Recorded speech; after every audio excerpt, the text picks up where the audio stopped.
Right then, it was just yesterday I was reporting on the Joaquin Phoenix Joker movie, directed by Tod Phillips and produced by Martin Scorsese. But it's back in the news. Why? Well, that hashtag show is essentially reporting that the movie will be set in its own universe, but it will also be creating its brand new Joker mythology, which I know a lot of people initially jump at that and go, wow, this is a travesty to comics and blah, blah, blah, all this kind of stuff. Actually, if you just take 1 second to think about it, this is very much in keeping with the Joker. Hugely, in fact. I mean, he has multiple origins. There are multiple versions of the Joker. In fact, there was a DC run where there was 3 different Jokers from different time periods. So this is really in keeping, I think. But we did also get a brand new character breakdown for the Joker movie. Some characters which they are looking to have in the film. Now, there isn't anything for the Joker itself, but there is a little bit of an interesting tidbit because one of them is supposedly who Robert De Niro is being eyed for.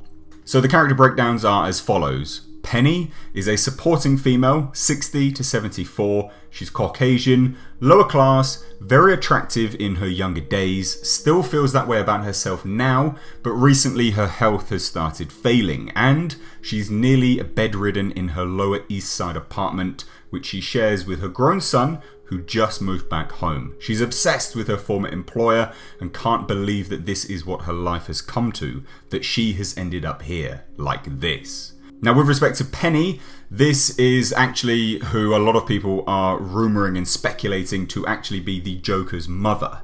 That she will have struggled with mental illness over the course of her life. And it is also said that there's potentially going to be a younger actress who will be cast to play Penny in a kind of flashback sequence.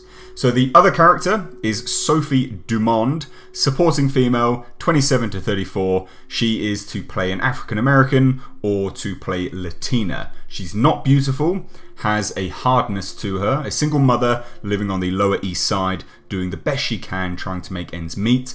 Worn out by the grind of the city, she understands how the system is stacked against her and the people in her community, how unjust it is all for them. She's just trying to catch a break. Now, the person that Robert De Niro is rumoured to be eyed for is a character known as Murray Franklin. He's male, obviously, 65 to 75 and Caucasian. There's no actual description for this character, which is interesting because to me it sounds like they're obviously going to be keeping this one under wraps. If it's Robert De Niro, you can imagine it's not just going to be a bland supporting role. Robert De Niro stacked up against Joaquin Phoenix, I think you've got something truly special there. Those are 2 world-class actors, and if they bounce off one another in the way I think that they will, you've got something amazing there. So I think this Murray Franklin will be quite a large part of this movie, hence why they haven't released any character details. And we've also got Randall, supporting male, 40, 59, Caucasian, thinks he's the wisest and most knowledgeable person in any room he's in, tries to present himself as a mentor to everybody, but he's really just looking out for himself, and he is burly. We've got Gary, a supporting male, 30 to 49, any ethnicity, to play a dwarf, Randall's best friend. He's good-natured and a buddy to his colleagues at work. One of the only decent people in the whole movie. That's an interesting tidbit of information there.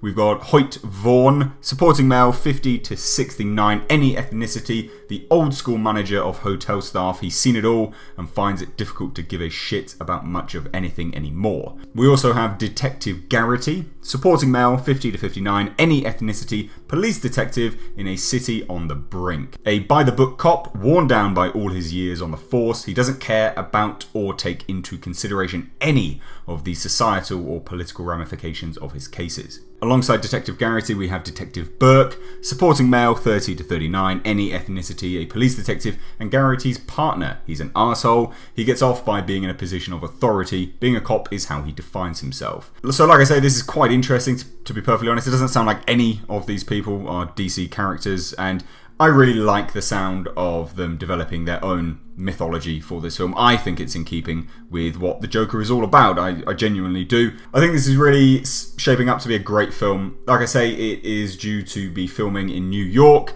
and that's set to take place in September. So it's all happening really, really soon. Guys, what do you think of this? Let me know your thoughts down below in the comment section. If you're new to this channel, hit that subscribe button. If you enjoyed this video, you want to support me in the channel, give it a like. That really really helps the channel out. You actually have no idea how just leaving a thumbs up helps the channel out. It changes where YouTube puts videos and things like that. So please do give it a big thumbs up. Guys, as always, I've been Mr. H, and I'll catch you in the next video.